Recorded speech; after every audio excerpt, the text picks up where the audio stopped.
बुरी यादें और बातें ना जाने क्यों पीछा नहीं छोड़ती हैं।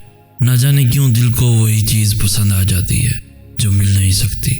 ना जाने क्यों हम उम्र भर बिला वजह भागते रहते हैं। काश उस वक्त अल्लाह हमें इतनी ताकत दे दे कि हम उसकी मसलियतों को समझ सकें या फिर हम खुद को सही या गलत समझा सकें। लेकिन अगर ऐसा हो तो आजमाइश कैसे होगी, हमारे यकीन का इम्तिहान कैसे किया जाएगा। इसलिए कभी कभार कुछ बुरा होने में भी हमारी बेहतरी होती है, क्योंकि वो चीज़ हमें बुरी लग रही होती है, लेकिन अल्लाह तो सब जानता है और वही सब्र देने वाला है। मुझे अब लगता है कि अल्लाह ने मुझे बहुत प्यार से बनाया था।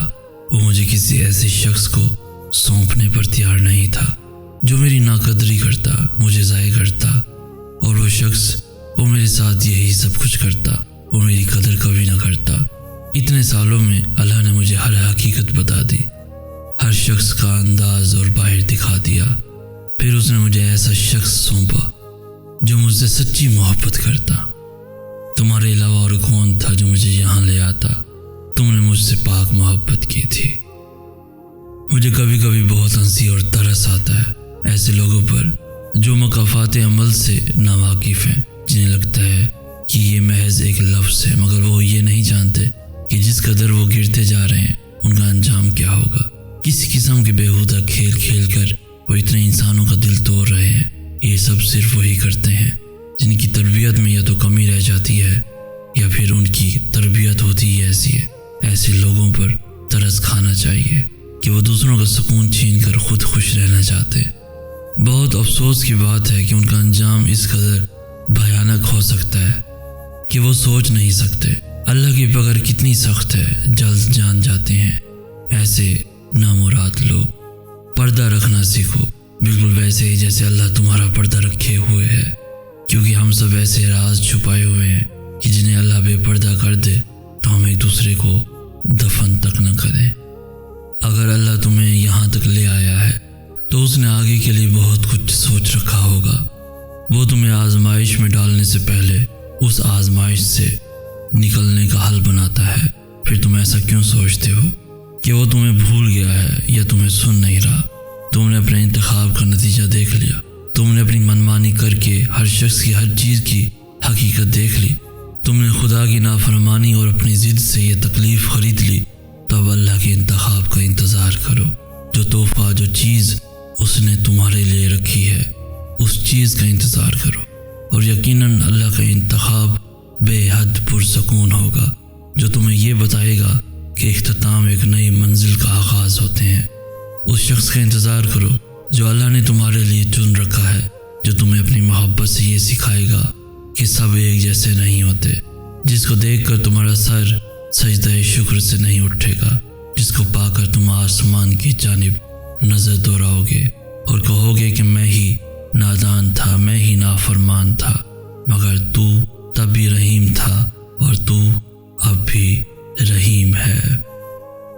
कभी भी किसी इंसान को इतनी तकलीफ़ नहीं देनी चाहिए कि उसे वो तकलीफ़ बर्दाश्त करते करते सब्र आ जाए, क्योंकि जब इंसान को सब्र आ जाता है तब इंसान खामोश हो जाता है, और जब एक इंसान खामोश हो जाता है तब मामला वो इंसानों के दरमियान से निकल जाता है और बारगाह इलाही में पहुंच जाता है।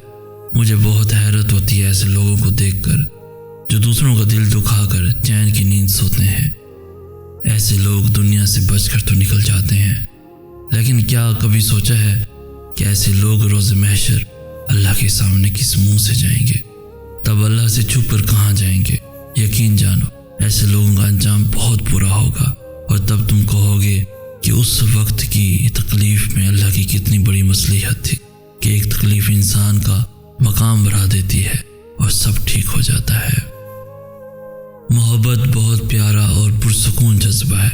ये गुनाह नहीं है, बल्कि ये गुनाह हो ही नहीं सकती, क्योंकि जो चीज़ आपको सजदा करना सिखाए, दुआ मांगना सिखाए, यकीन रखना सिखाए, सब्र के और शुक्र के आदाब सिखाए, वो कभी गुनाह हो ही नहीं सकती। जैसे पिंजरे में बंद हुए परिंदे को लगता है कि उड़ना एक बीमारी है, वैसे ही जिसने पाकीज़ा मोहब्बत की ही ना हो उसे लगता है कि हर शख्स की मोहब्बत गंदगी है। जो जिस चीज़ से महरूम रहा हो उसे उस चीज़ का इल्म कभी भी नहीं होता। हमारा और अल्लाह की मोहब्बत का वाकई कोई मुकाबला नहीं, लेकिन नियतों की पाकीज़गी वो खूब जानता है। उसको पता है किसने किस नियत से मुझसे मांगा और क्या मांगा। लोग और हालात अच्छे या बुरे हो सकते हैं, लेकिन मोहब्बत कभी बुरी नहीं होती। ये तो आता है उसके लिए, अल्लाह जिसे चुने जब चुने। कभी कभी अल्लाह के आगे हाथ फैला के ऐसे बैठ जाता हूँ। उस वक्त मेरे पास ज़ुबान से अदा करने को कोई अल्फाज नहीं निकलते, बस अल्लाह के सामने रोना आ रहा होता है। और फिर वही अल्लाह ही तो है जो खामोशी में छुपे सब अल्फाज समझ लेता है। वो अल्लाह पाक सब जानता है। और वही अल्लाह तो है जो अपने गुनाहगार बंदे की खामोशी में छुपे अल्फाज समझकर अपना करम कर देता है, खामोशी भी समझ लेता है। जब किसी ताल्लुक़ में महसूस हो कि शायद हम दूसरों पे मुसल्लत हो रहे हैं, तो ताल्लुक़ ख़त्म नहीं करना चाहिए, बल्कि खामोश हो जाना चाहिए। फिर अगर कोई तुम्हारी इस खामोशी से उलझन का शिकार हो तो समझो कि उसके साथ ताल्लुक़ बहुत मजबूत है। और अगर वो इस ताल्लुक़ को निभाने में कोताही करता है तो ज़रूर कोई वजह होगी। लेकिन जब तुम्हारा खामोश रहना किसी को मुतवज्जा ना करे, फिर इस खामोशी से ताल्लुक़ ख़त्म कर लेना चाहिए, इसी में भरम रह जाएगा। अल्लाह पाक ने कुरान में फरमाया है, और तुम मुझे वैसा ही पाओगे जैसा मेरा गुमान करोगे। ये हम सब पढ़ते हैं लेकिन समझते नहीं। क्या तुम जानते हो कि जब हज़रत मूसा अलैहिस्सलाम के पीछे फौज लगी हुई थी, तब अल्लाह ने क्यों समंदर को 2 हिस्सों में बांट दिया? क्या तुम जानते हो कि जब हज़रत इब्राहीम अलैहिस्सलाम को आग में जाने का हुक्म दिया गया तो उसने क्यों उस आग को ठंडा कर दिया? क्या तुम जानते हो कि उसने हज़रत यूसुफ अलैहिस्सलाम को क्यों कुएं में भी पाला? क्या तुम जानते हो कि उसने हज़रत हाजरा को सहरा के दरमियान में ज़मज़म क्यों दिया? क्या तुम जानते हो कि हज़रत यूनुस अलैहिस्सलाम को क्यों मछली के पेट में महफूज रखा? क्यों उसने ज़िक्र अलैहिस्सलाम को उम्र के आखिरी हिस्से में पहली औलाद से नवाजा? उन सब में बस एक चीज़ मुशाबे थी, यकीन। सिर्फ इसलिए कि उनमें से किसी ने हिम्मत नहीं हारी, उन्होंने यकीन रखा कि खुदा रास्ता निकालेगा। और देखो, खुदा ने रास्ता निकाला। वो सब उस पे यकीन रखकर आगे बढ़ते रहे। और देखो, उस रब ने भी उन्हें मायूस नहीं किया। और तवक्कुल तो यही है कि रास्ता ना हो और तुम कहो अल्लाह रास्ता बनाने वाला है। जब तुम उसका अच्छा गुमान करोगे तो तुम यकीनन सब अच्छा ही पाओगे। और फिर देखो, राहें वहाँ से निकलेंगी जहाँ तुम्हारा वहम और गुमान भी नहीं जा सकता।